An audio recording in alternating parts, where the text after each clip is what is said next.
Hello बच्चों, let's read the question. The question says read the passage below. ये जो आपको पैसेज दिया गया है इसको आपको पढ़ना है एंड देन फिर ये नीचे क्वेश्चंस दिए गए हैं, इसको फिर इसके आंसर्स बताने हैं। The passage is Nannu is a daily wage earner, यानी नन्नू है ये एक डेली वेज अर्नर है, यानी रोज कमाता है रोज खाता है। ही लिव्स इन वेलकम मजदूर कॉलोनी। कहाँ रह रहा है? वेलकम मजदूर कॉलोनी में रहता है। A slum habitation in east Delhi, यानी ये दिल्ली के ईस्ट दिल्ली के स्लम हैबिटेशन यानी झुग्गी झोपड़ी में रहता है। He lost his ration card and applied for a duplicate one in January 2004, यानी जनवरी 2004 में उसका राशन कार्ड जो था वो खो गया और उसने डुप्लीकेट के लिए उसने एक एप्लीकेशन फाइल करी थी जनवरी 2004 में अपने राशन कार्ड को बनवाने के लिए।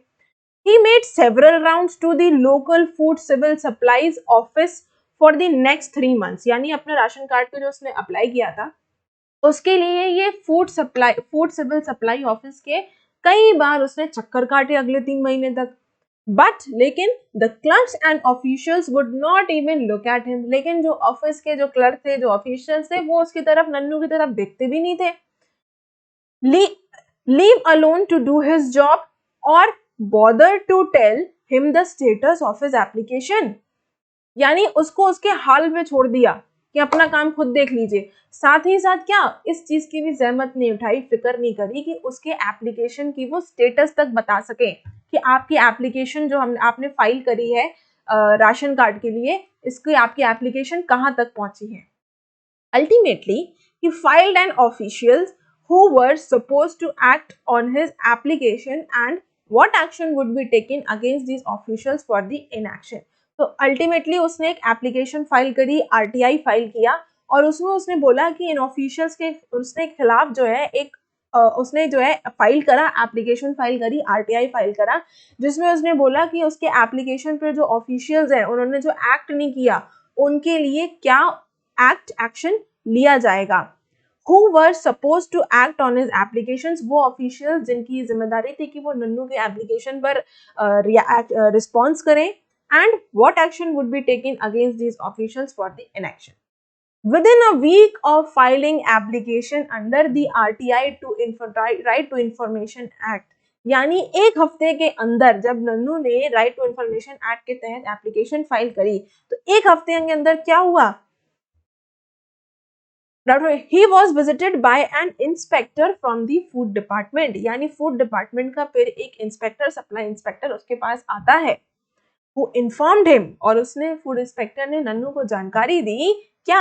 That the card has been made, कि आपका कार्ड तैयार हो गया है, आपका कार्ड बन गया है and he could collect it from the office, और वो ऑफिस जाकर, दफ्तर जाकर अपना कार्ड ले सकता है। When Nannu went to collect his card next day, जब नन्नू अगले दिन दफ्तर जाता है, ऑफिस जाता है और अपना कार्ड लेने जाता है तो क्या होता है? He was given a warm treatment by the food and supply officer FSO, who is the head of the circle, यानी जो उनके सर्कल का जो हेड था, फूड सप्लाई ऑफिसर जो था, क्या किया उसने? नन्नू को बहुत ही शानदार तरीके से ट्रीट किया, वार्म ट्रीटमेंट दिया उसको। The FSO offered him tea, चाय उसको पिलाई नन्नू को and requested him to withdraw his application under the right to information, और उसने और ऑफिशियल ने, ऑफिसर ने नन्नू से रिक्वेस्ट किया कि आप अपनी एप्लीकेशन जो राइट टू इंफॉर्मेशन एप्लीकेशन आपने फाइल करी है इसको वापस ले लीजिए। क्यों? Since his work has already been done, क्यों? क्योंकि आपका काम अब हो चुका है, आपका राशन कार्ड बन गया है, आपको मिल गया है। So the question here is, what does Nannu's example show? ये जो हमने नन्नू के बारे में पढ़ा, नन्नू के एग्जाम्पल पढ़ा, इसके बारे में इससे क्या पता चलता है? So Nannu's example indicates two things. दो चीजें इससे पता चलती हैं, दो चीजें इसमें साफ हो गई। पहली क्या है? First, the indifferent and discourteous attitude of the government officials towards the public, कि पब्लिक के बातचीत के लिए गवर्नमेंट ऑफिशियल्स का जो एटीट्यूड है वो बहुत ही इंडिफरेंट है और साथ ही साथ डिसकर्टियस है।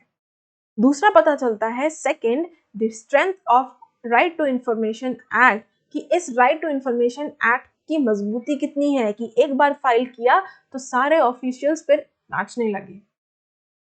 दूसरा कह रहा है question, what impact did Nannu's action have on officials, यानी नन्नू ने जो एक्शन उठाया था, आरटीआई फाइल किया था, उसने एप्लीकेशन जो फाइल करी थी, उसका ऑफिशियल्स के ऊपर क्या असर पड़ा।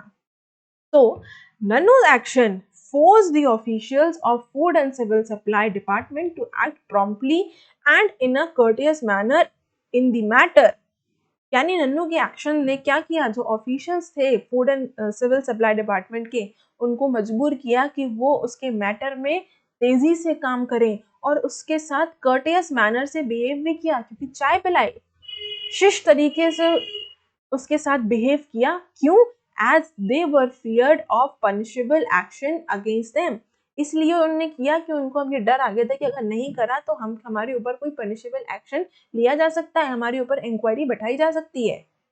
The third question is, ask your parents their experiences when they approach government officials to attend to their problems. यानी वो ये कह रहा है कि आप लोग अपने अपने माँ बाप, अपने पेरेंट्स से पूछिए, उनके अनुभव के बारे में जानिए कि जब वो गवर्नमेंट ऑफिशियल्स के पास गए अपने अपने प्रॉब्लम्स को लेकर तो उन्होंने क्या अनुभव किया।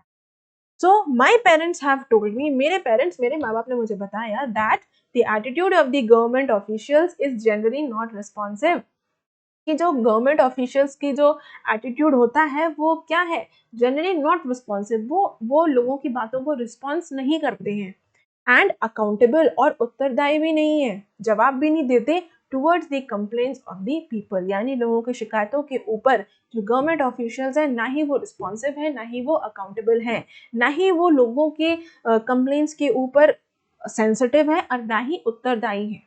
I hope you understood the question as well as the answer. Best of luck.